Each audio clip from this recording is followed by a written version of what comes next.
오늘 사도행전 24장 24절에서 25장 12절 말씀을 가지고 벨릭스와 베스도라는 제목으로 함께 말씀을 나누어 보려고 합니다. 바울이 3차 전도 여행을 마무리하는 중에 이번에 예루살렘에 올라가게 되면 잡히게 되고 이방인들의 손에 넘겨지게 되고 그래서 어려움을 겪게 될 것이다 라는 것이 환상을 통해서 그리고 예언을 통해서 바울에게 들려진 말씀이었습니다.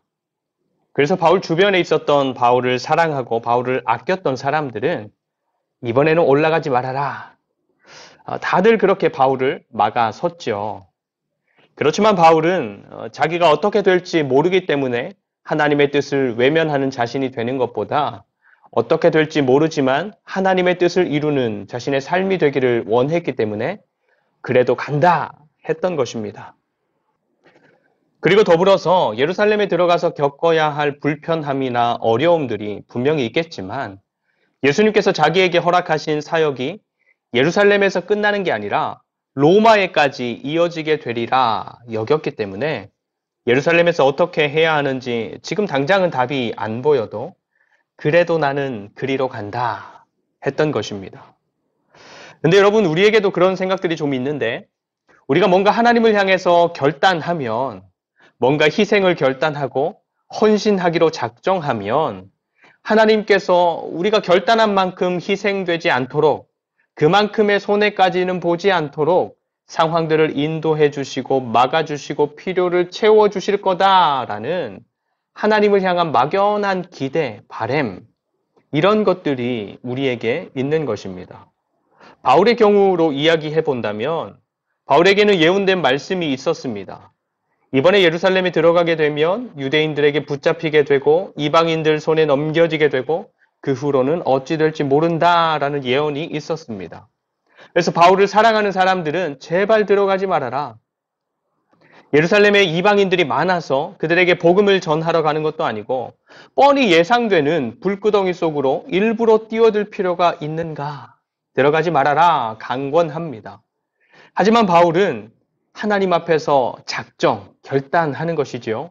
나를 어떻게 해보려고 노리고 있는 유대인들이 그곳에 막 바글바글하다 하더라도 예정된 길을 따라서 가겠습니다. 이렇게 하나님 앞에서 그리고 하나님을 향해서 작정하고 결단했단 말이죠. 그러면 하나님께서는 그런 바울의 마음을 기쁘게 받으시고 바울에게 예정된 환난들이 미치지 않도록 지켜주시고 순탄할 수 있도록 길들을 열어주시고 도울 사람들을 예비해 주시는 그러한 그림. 그래서 하나님을 사랑해서 하나님을 선택한 사람들을 하나님께서는 외면하지 않으시고 도우신다, 인도하신다, 일을 이루신다라는 것을 간증하고 증명하는 그런 그림 혹은 그런 기대. 그런 것들이 우리에게 있는 것입니다. 근데 하나님을 향해서 진심으로 그리고 전심으로 작정하고 예루살렘으로 들어갔던 바울의 삶에서는 그런 멋진 그림이 그려지지 않았습니다. 오히려 예언으로 말씀하신 것처럼 바울을 대적하는 유대인들에게 곧바로 잡히게 되고 그래서 갇히게 되고 오늘 말씀 이방인 총독 앞에까지 서게 되는 것입니다. 바울을 신문하게 되는 총독은 두 명인데 벨릭스와 베스도, 오늘 제목이죠. 벨릭스와 베스도라는 사람들입니다. 벨릭스가 총독일 때 바울이 잡혀왔는데 다음 총독인 베스도가 부임할 때까지 바울이 풀려나지 않았던 것입니다. 그리고 27절을 보시면 그 기간이 이태, 2년이라고 기록하고 있습니다. 좀 긴 시간이죠. 근데 바울에게서 심각한 죄가 증명되었기 때문에 그렇게 오랜 시간 동안 가두어 두었다거나 바울에게서 더 알아내고 또 증명해야 할 것들이 많아서 가두어 둔 게 아니었습니다. 그럼 뭐 때문이에요? 첫 번째는 무슨 이유인지는 모르지만 24절과 25절에 바울이 믿는 도에 대해서 이 벨릭스가 더 듣고 싶어 했어요. 그리고 두 번째는 26절에 그렇게 바울을 가두어 두고 부르고 만나고 이야기를 듣는 이 과정 속에서 혹시나 돈을 받을까 했던 것이고 마지막 세 번째는 27절에 유대인들에게 잘 보이기 위해서 바울을 오랜 시간 가두어 두었던 것입니다. 먼저 우리 24절과 25절 말씀 볼까요? 24절, 25절. 수일 후에 벨릭스가 그 안에 유대 여자 드루실라와 함께 와서 바울을 불러 그리스도 예수 믿는 도를 듣거늘 바울이 의와 절제와 장차 오는 심판을 강론하니 벨릭스가 두려워하여 대답하되 지금은 가라. 내가 틈이 있으면 너를 부르리라 하고. 아멘. 바울이 벨릭스의 부름을 받고 벨릭스 앞에서 전한 말씀은 의와 절제와 심판에 대한 말씀입니다. 근데 그 말씀을 들은 벨릭스는 어떻게 합니까? 두려워합니다. 의에 대해서 강론했다라고 하는 것은 하나님께서 만드신 세상을 향해서 당신께서 정하신 기준이라는 게 있다라는 것. 그래서 그 기준이 무엇이냐에 대해서 강론했다라는 것입니다. 그리고 절제에 대해서 강론했다라고 하는 것은 그렇게 사람들이 하나님이 정하신 기준을 넘는 삶을 사는 것이 어떤 삶을 말하는 것이고 또 반대로 하나님께서 정하신 기준 안에서 살아가는 것이 어떠한 삶인지에 대해서 바울이 가르쳐 주었다라는 것이겠죠. 그리고 마지막 장차 올 심판에 대해서 강론했다라는 것은 그래서 그동안 네가 어떻게 살았는지 하나님의 의, 기준 안에서 잘 살았는지 아니면 그것을 넘어서 마음대로 살았는지를 하나님께서는 반드시 심판하신다라는 것을 한 지역을 다스리는 통치자 벨릭스에게 강론했던 것입니다. 근데 바울의 그 이야기를 듣자 벨릭스는 두려워합니다. 그리고는 그 주제에 대해서는 더 이상 듣고 싶어 하지 않는 것입니다. 여러분, 요한복음을 보게 되면 예수님께서 보혜사 성령께서 오시게 되면 우리들 가운데에서 하시게 될 일에 대해서 말씀해 주시는데 제가 한번 읽어 드릴게요. 요한복음 16장 8절에서 11절 말씀인데 8절에서 11절 그가 와서 성령께서 오셔서 죄에 대하여 의에 대하여 심판에 대하여 세상을 책망하시리라. 죄에 대하여라 함은 그들이 나를 믿지 아니함이요 의에 대하여라 함은 내가 아버지께로 가니 너희가 다시 나를 보지 못함이요 심판에 대하여라 함은 이 세상 임금이 심판을 받았음이라. 바울이 벨릭스에게 전했던 말씀과 다르지 않은 주제이지요. 성령께서 바울을 통해서 벨릭스의 중심에 그리고 그의 삶을 책망하시는 것입니다. 실제로 로마 역사가 타키투스라는 사람이 이 벨릭스에 대해서 이렇게 기록합니다. 벨릭스는 온갖 수치스러운 짓을 하면서도 벌을 받지 않아도 된다고 믿는 사람이었다.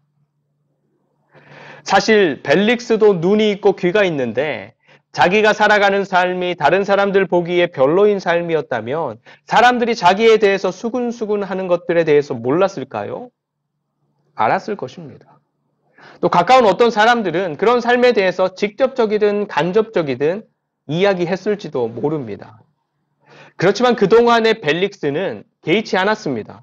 사람들의 평가, 사람들의 수군거림에 별다른 영향을 받지 않았던 것이죠. 그런데 성령께서 바울을 통해서 말씀하시는 것에 대해서는 그 반응이 달랐던 것입니다.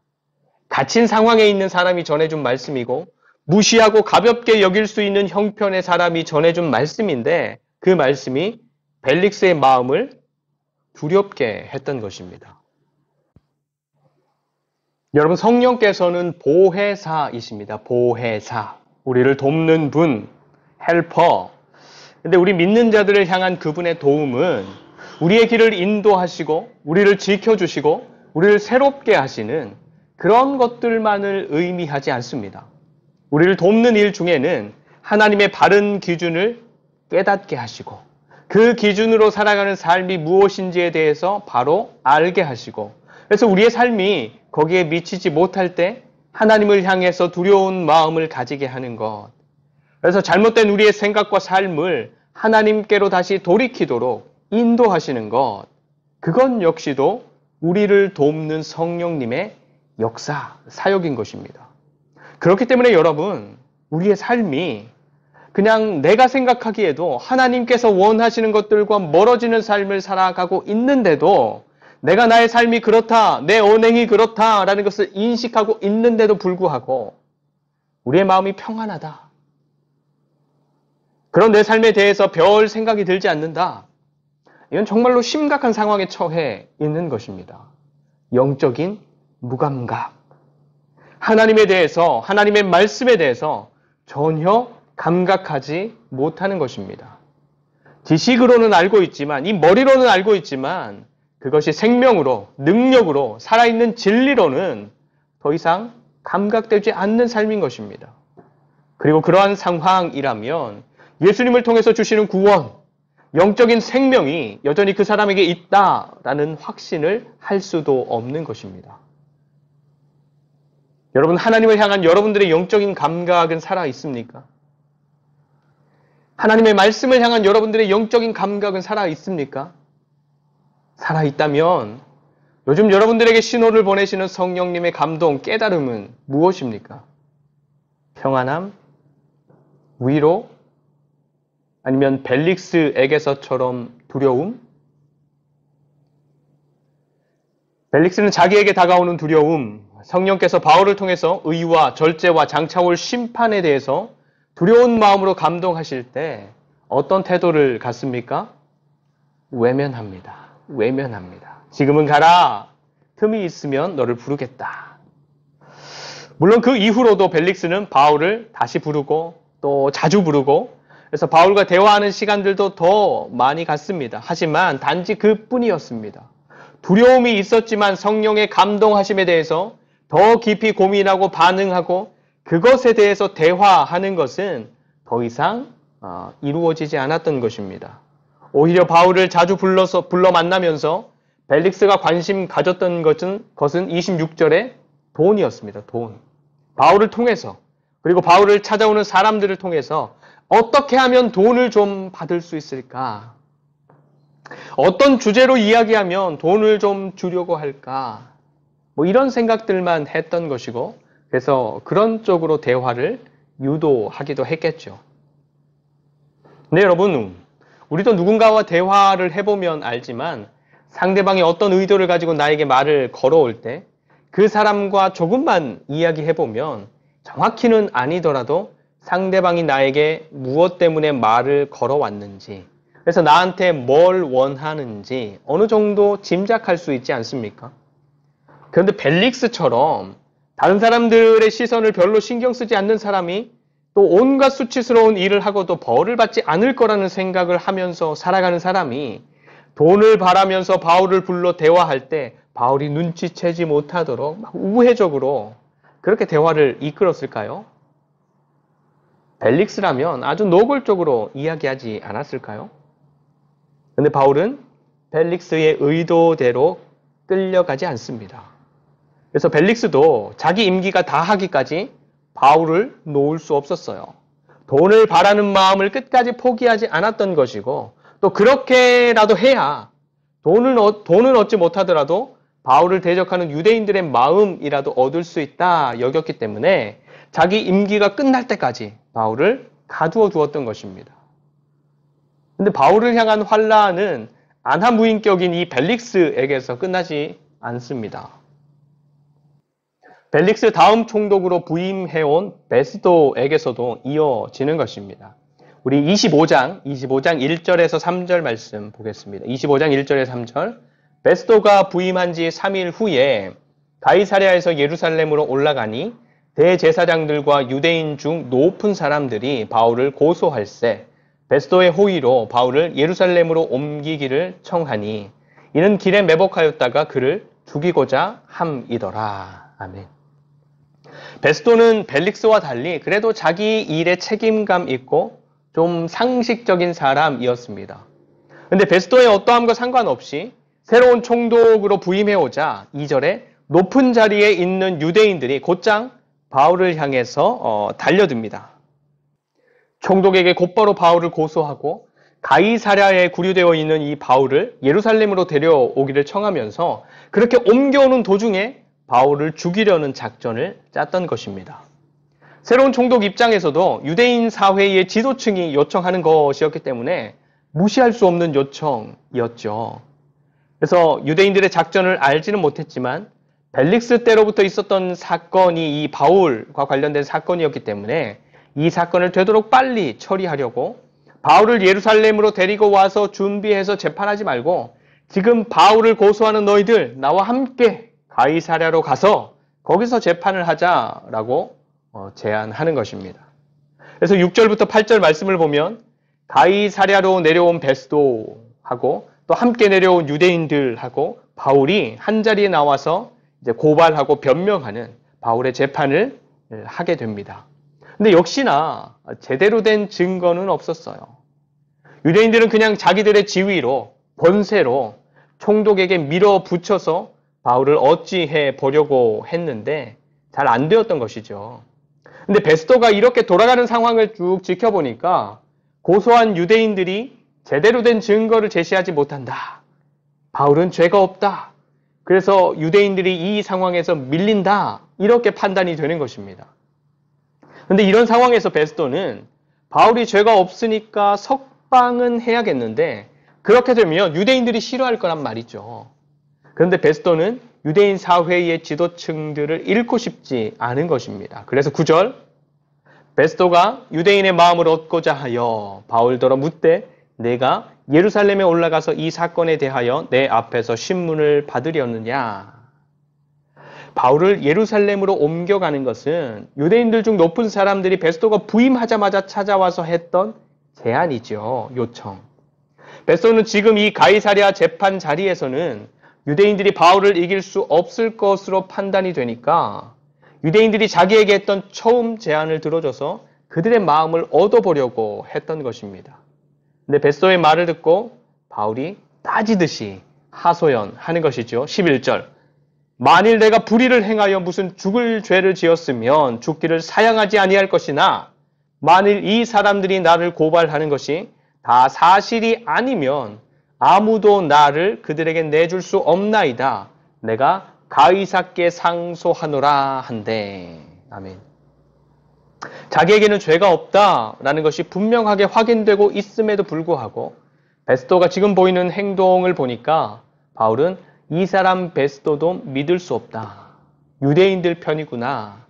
이런 생각이 강하게 들었습니다. 그래서 총독이 하라는 대로 했다가는 로마로 갈 수 없겠다 싶은 것이죠. 그래서 로마 시민이라는 신분을 이용해서 유대인들에게서 빠져나갈 수 있는 방법, 그래서 로마로 갈 수 있는 최후의 수단을 요청하는 것입니다. 나는 가이사께 상소합니다. 내가 다시 재판을 받아야 한다면 당신들이 원하는 예루살렘이 아니라 거기에서 로마에서 재판을 받을 것입니다. 그래서 바울은 로마 시민 된 자신의 권리, 상소를 통해서 가이사에게 상소한 것이니까 그것을 총독도 임의대로 하지 못하고 그렇다고 자기를 대적하는 유대인들이 원하는 방향으로도 되지 않도록 정말로 가장 안전한 수를 두어서 이 어려움들을 지나가게 되었던 것입니다. 여러분 오늘 말씀을 보면 사람들은 자기들이 중요하다고 여기는 것을 위해서 삶을 움직여 가지요.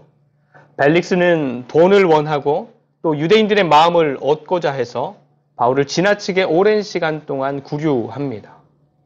베스도는 맡겨진 일을 빨리 처리하고 또 유력한 유대인들의 마음을 얻고자 법을 위반하면서까지 바울을 유대인들이 원하는 대로 넘겨주려고 합니다.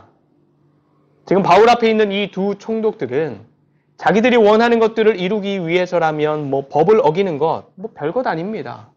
대수롭지 않은 것입니다. 근데 바울의 삶은 하나님의 뜻을 이루는 삶이면서도 유대인으로서 또 로마 시민으로서 지켜야 하는 법 안에서 자기가 할 수 있는 최선의 삶을 위해서 몸부림치고 있는 것입니다. 여러분 우리는 삶의 기준이 있는 사람들입니다. 우리가 살아가고 있는 사회의 법을 지키는 것은 물론이고 하나님의 기준, 하나님의 의의를 가진 사람들입니다. 주어지는 상황에 따라서 내가 편하기 위해서 이래도 되고 저래도 되고 이런 사람들이 아니라 하나님의 기준 안에서 삶을 절제하고 생각을 절제하고 말이나 행동을 절제하는 사람들, 우리의 주님이 되시는 하나님을, 예수님을, 성령님을 신경 쓰는 사람들이 바로 우리 예수 믿는 사람들인 것입니다. 물론 그 기준들에 꽁꽁 묶여서 불편하고 억지스러운 삶이라도 살아라 이런 게 아니라 우리가 사랑하는 사람들의 말이나 행동이나 바램이나 그 사람의 모든 걸 신경 쓰는 것처럼 하나님에 대해서도 그분의 기준을 신경 쓰고 그래서 내가 원하는 것들을 하나님께로 좀 양보해가고 그래서 우리 삶에 찾아오시는 성령님의 감동하심이 두려움이나 찔림이 아니라 기쁨과 즐거움과 평안함과 든든함으로 누려지는 저와 여러분 사랑하는 하늘중지 교회가 되시기를 간절히 축원드립니다. 기도하겠습니다. 하나님, 세상은 자기를 위하고 자기의 뜻을 이루고 자기의 욕구를 채우는 것을 위해서 힘차게 달려갑니다. 그러나 하나님을 경외하는 우리들은 하나님을 위하고 하나님의 뜻을 이루고 하나님께서 원하시는 것들을 채우기 위해서 몸부림쳐야 합니다. 그런데 잘 안 됩니다. 부족하고 연약한 우리들을 돌아봐 주시고 은혜와 자비를 베풀어 주시며 그래서 우리의 약함이 오히려 하나님 안에서 강함이 되고 우리의 부족함이 오히려 하나님 안에서 풍성함이 되는 기적을 맛보는 삶이 되게 하여 주시옵소서. 세상을 이기는 힘은 압도적인 능력에 있는 것이 아니라 우리의 믿음이라 하셨사오니 우리를 향한 하나님의 계획과 하나님의 인도와 하나님의 지혜를 믿으며 날마다 승리하는 자녀들의 삶이 되게 하여 주시옵소서. 감사드리며 우리의 중심이 되시는 예수 그리스도의 이름으로 간절히 축복하며 기도드립니다. 아멘.